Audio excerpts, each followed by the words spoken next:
السلام عليكم. اليوم لدينا طبخة سهلة وسريعة وصحية مفيدة جدا للجسم، مليئة بالفيتامينات والمعادن.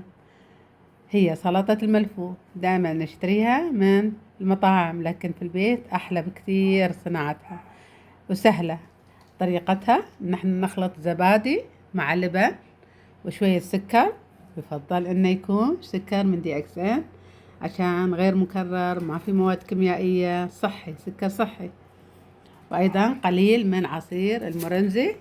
عصير المرنزي مهم جدا للجسم، ينظم الهرمونات، يعزز المناعة، يخفض ضغط الدم، يمنع السكتة الدماغية، يمنع أمراض القلب، ينظم سكر الدم، يزيل القلق، يزيل الالتهابات، يزيل الحساسية، يزيل الآلام، مضاد للأكسدة، ويساعد على إنقاص الوزن، يوازن الأيض، يحسن وظائف الرئتين، ويبني عظام صحية. ما شاء الله، نعمة من رب العالمين عصير المرنزي.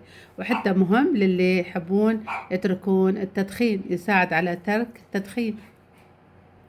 بعد ما نخلط الزبادي واللبن وشوية عصير المرنزي والسكر، نضيف الملفوف الأصفر المقطع، وأيضا الملفوف الأحمر، وجزر، وبصل أبيض أو بصل أخضر أفضل، بصل أخضر، وشوية نعنع بودرة، ونخلطهم مع بعض واستوت السلطة. وزيناها بالمكسرات والكشمش. كشمش موجود داخل وموجود برا. وألف صحة وعافية عليكم، وحكم العافية. معكم الأستاذة وفاء جواد رمضان من مجموعة اهتم بصحتك تدوم سعادتك.